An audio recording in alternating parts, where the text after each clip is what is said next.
जय मसीह सभी को। परमेश्वर आप सभी को बहुत आशीष दे।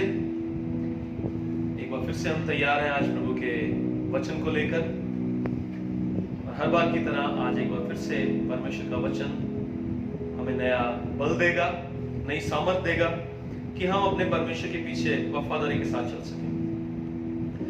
आज का हमारा विषय एक और बड़े अहम मुद्दे के ऊपर है, और ये बात हर एक के जीवन के साथ जुड़ी हुई है। ये किसी के साथ नहीं है, हर एक विश्वास करने वाले के साथ ये बातें जुड़ी हुई हैं। क्योंकि हर एक व्यक्ति अपनी जिंदगी को अपनी काबिलियत के अनुसार, अपने धन दौलत के अनुसार, अपने रुतबे के अनुसार, जो चीजें उसने कमाई हैं उनके अनुसार, जो उसके पास है अपने पोजेशंस के अनुसार, वो अपने आप को नापता और तोलता है। इसलिए जो आज का हमारा विषय है वो है Your true value is in the world, कि हमारी जो असली कीमत है वो परमेश्वर के वचन में है।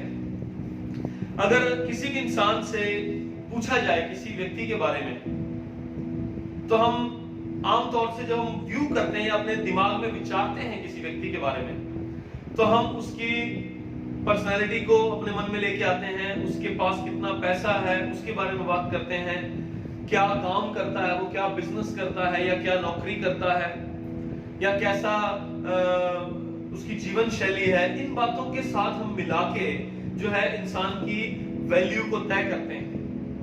क्योंकि अगर आप न्यूज को देखें, मैगजीन्स को, न्यूज़पेपर्स को देखें, तो वहां पर जो है आदमी की नेट वर्थ लिखी आती है कि ये आदमी कितना वैल्यूएबल है।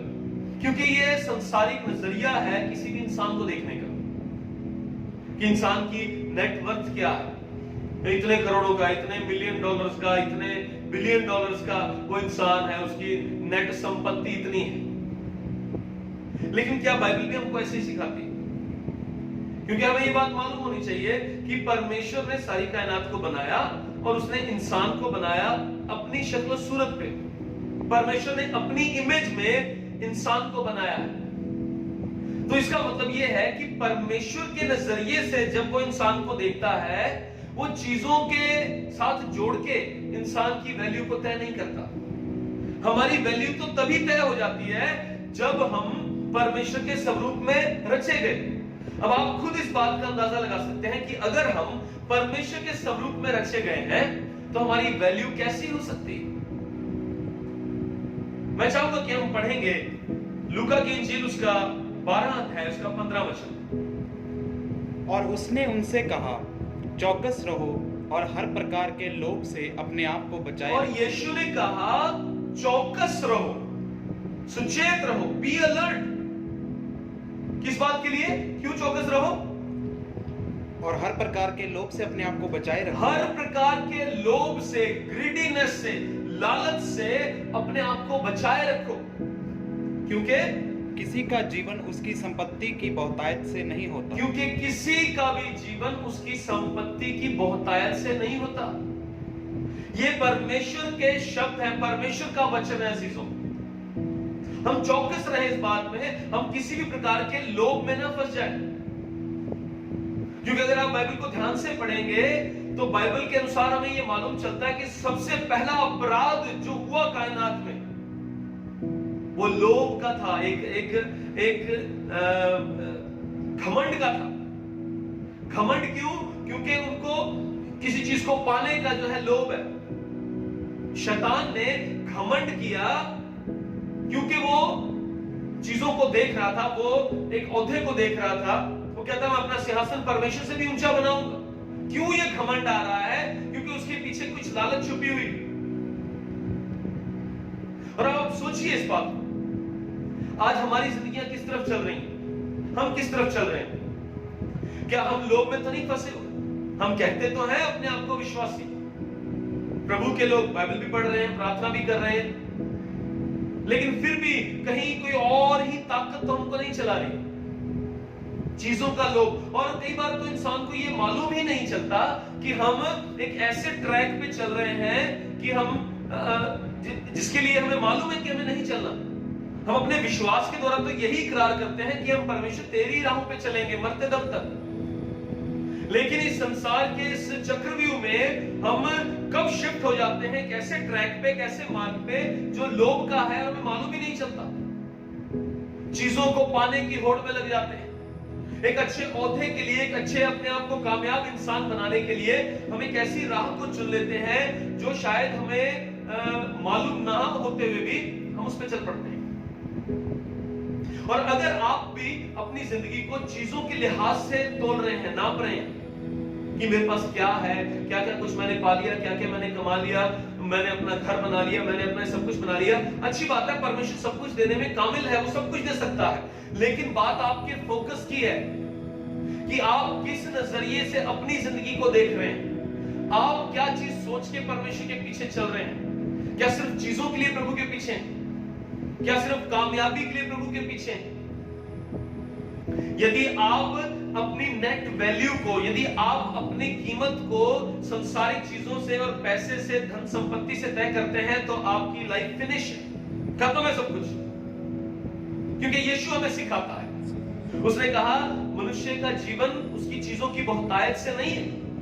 कितनी हमने चीजें पाली, इसकी बहुतायत से हमारा जीवन का वैल्यू तय नहीं होता परमेश्वर की नजर में। चीजों हमारी असल कीमत, हमारी ट्रू वैल्यू परमेश्वर के वचन में है, और परमेश्वर का वचन आपके हाथों में है।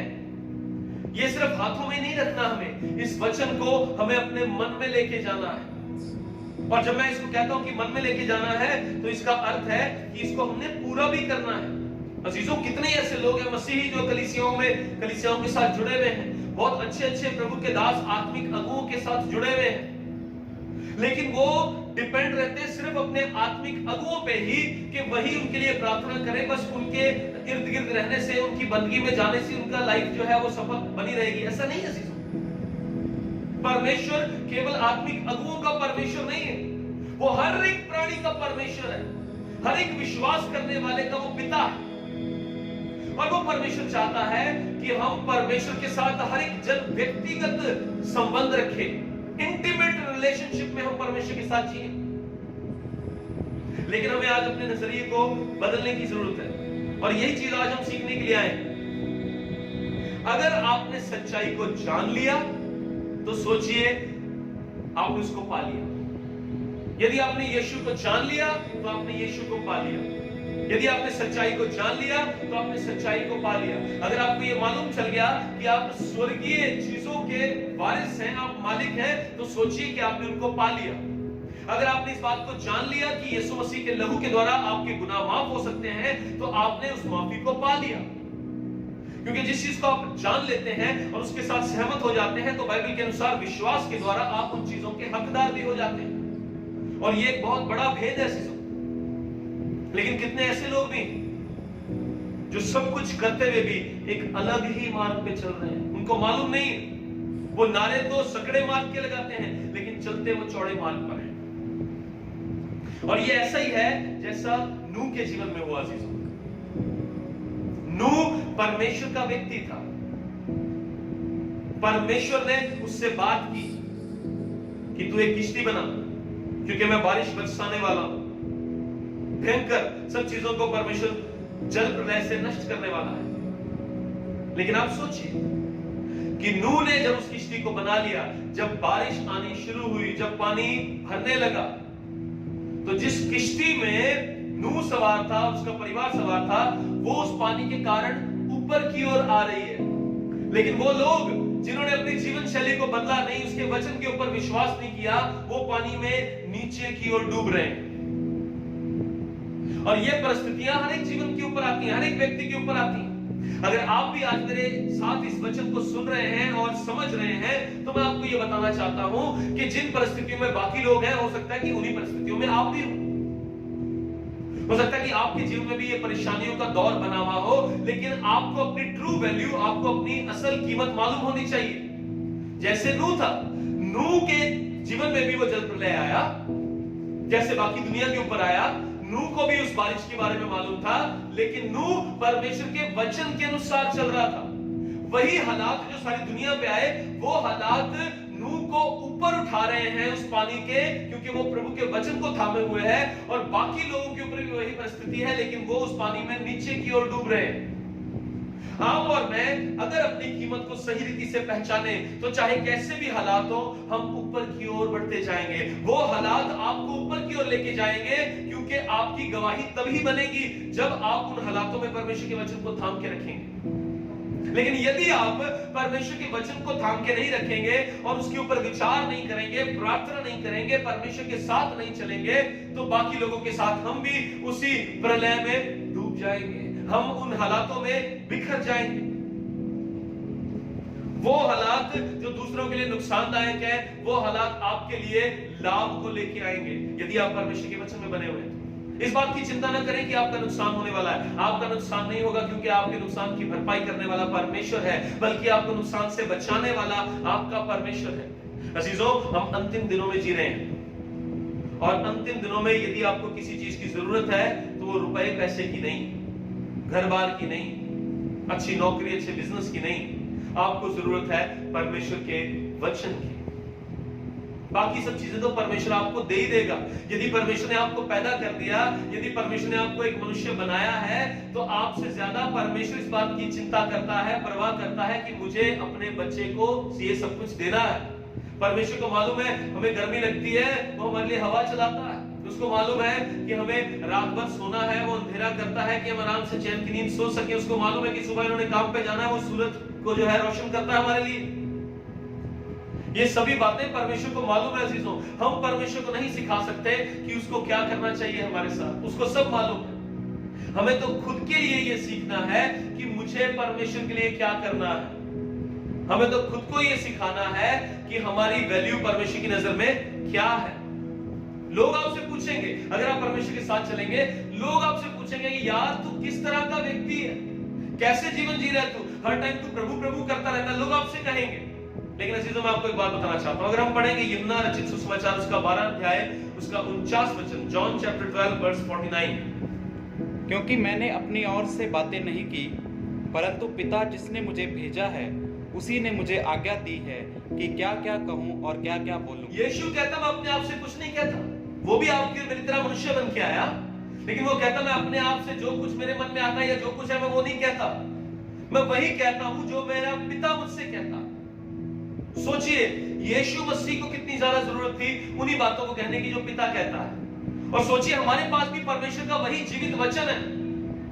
यदि हम इन्हीं बातों को कहना शुरू कर दें तो हमारे जीवन के हालात बदल जाएंगे, क्योंकि ये परमेश्वर का वचन है।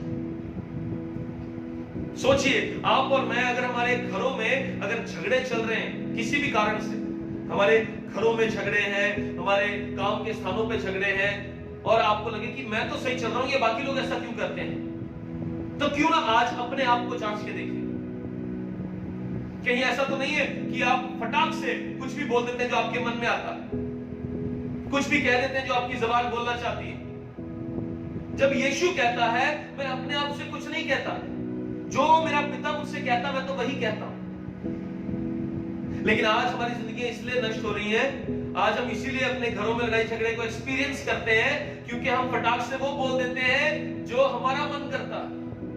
हम हालातों को देख के हम परेशान हो जाते हैं और उसी में जूझने लगते हैं, इसीलिए हम कुछ भी बोल देते हैं, कुछ भी सोच लेते हैं। यदि आप मेरी बाकी वीडियोस में से एक को देखें तो उसमें इन बातों के ऊपर भी मैंने एक वीडियो डाला कि हमारे शब्दों और हमारे विचारों में बहुत सामर्थ्य है, लेकिन आप कौन से शब्दों और विचारों का चुनाव करते हैं ये आपके ऊपर। अगर आप अपने ही विचारों को लेके बैठे हैं, अगर आप अपनी ही जिंदगी के तजुर्बों को जो है लेके और आप सिर्फ बोलते जा रहे हैं अपनी मनमर्जी से, तो हो सकता है कि आप एक हादसे का शिकार हो जाए, हो सकता है कि आप गलत फैसले ले लें जो आपके जीवन में तबाही को ले आए। लेकिन यदि आप परमेश्वर के वचन को बोलेंगे, परमेश्वर के वचन पे मनन करते रहेंगे और उसी की बातों को बोलेंगे, तो निश्चित रूप से आप कभी भी नाश नहीं होंगे, बल्कि परमेश्वर आपको ऊंचा करेगा, जैसे उसने नूह को किया। वही पानी दूसरों को डुबा रहा है, लेकिन वही पानी नूह को ऊपर लेके जा रहा है उसको बचाने के लिए। क्यों? क्योंकि नूह आज्ञाकारी बना रहा। नूह को भी मालूम नहीं था कि क्या हालात बनेंगे, नूह को भी मालूम नहीं था कि ये बारिश कैसी होती है, क्या होएगा, लेकिन उसको सिर्फ इतना मालूम था कि मेरे बाप ने मुझे बोला है कि मुझे किश्ती बनानी है। हो सकता है कि आपको भी आज प्रभु के वचन की बहुत सारी बातें 100% समझ में ना आए, कोई बात नहीं, लेकिन आपको ये तो समझ में आता है कि परमेश्वर कहता है कि मेरे पास तेरे लिए योजनाएं हैं जो तेरी भलाई की हैं, तेरे नुकसान की नहीं है, बस तू मेरे पीछे चल। यीशु ने कहा मेरे पीछे हो। यदि हम अपने आप को यीशु मसीह के चेले कहते हैं तो हमें चाहिए कि हम केवल यीशु मसीह के पीछे हो ले, बस हम उसकी आज्ञा का पालन करें, बस ना चिंता करें कि कैसे सब चीजों का गुजर बसर होगा। हमें अपने माइंड को, अपने दिल दिमाग को हमें ट्रेंड करना है, प्रशिक्षित करना है कि हमें क्या सोचना है और क्या बोलना है। अपनी जबान को हमने ट्रेंड करना है। अगर हम चीजों पढ़ेंगे पहला तीमुथियुस उसका 4 अध्याय उसका 12 वचन, कोई तेरी जवानी को तुच्छ ना समझने पाए, पर वचन और चाल चलन और प्रेम और विश्वास और पवित्रता में विश्वासियों के लिए आदर्श बन जा। आमीन। प्रभु का वचन यहाँ पर कहता है कोई भी तेरी जवानी को तुच्छ ना समझने पाए। किन किन चीजों में आदर्श बन? चाल चलन, चाल चलन में, अपने चाल चलन में कैसा चाल चलन है हमारा, उसमें आदर्श बने दूसरों के लिए। और प्रेम, प्रेम में हमारा प्रेम कैसा है? जैसे बाकी लोग प्रेम करते हैं, एक हाथ दे एक हाथ ले, उस तरह का प्रेम है हमारा, या यीशु मसीह के जैसा कि हमने उसको कुछ नहीं दिया लेकिन यीशु ने अपना लहू दिया, हमने उसको पाप दिए, उसने अपनी धार्मिकता दी। हम पापी थे कि यीशु मसीह हमारे लिए मारा गया।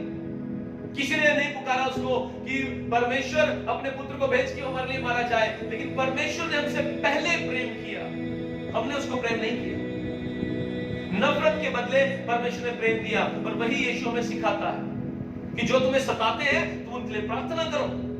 और ये विचार अपने आप से ऑटोमेटिकली हमारे मन में नहीं आएंगे, ये परमेश्वर का वचन हमें दे सकता है। परमेश्वर पिता हमें ये विचार दे सकता है, ये बातें दे सकता है। और किस चीज में आदर्श बने? विश्वास। विश्वास। क्या आपका विश्वास आदर्श है, उदाहरण है दूसरों के लिए?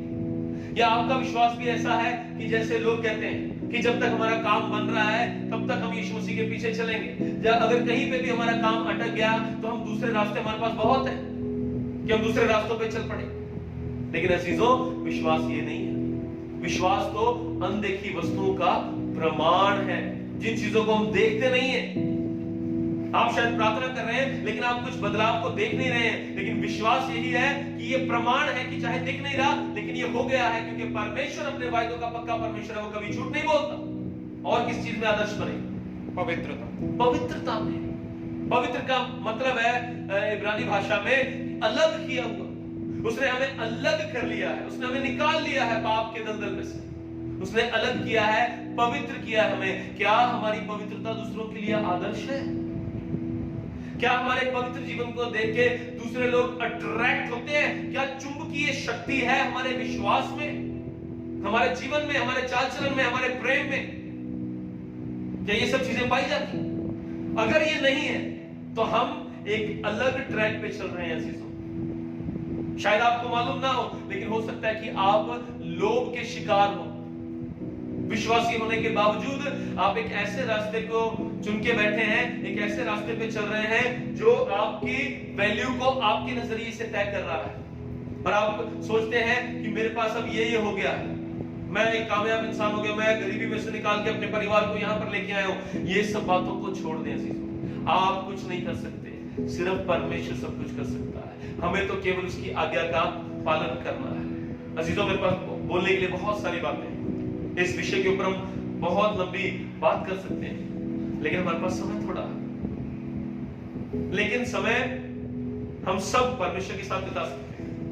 ये वीडियो तो खत्म हो जाएगी, लेकिन आप अपने घर पे बैठ के परमेश्वर के वचन को पढ़ें, परमेश्वर के वचन को सुने, तो आपको मालूम चलेगा कि आपकी वैल्यू परमेश्वर की नजर में कितनी बड़ी है।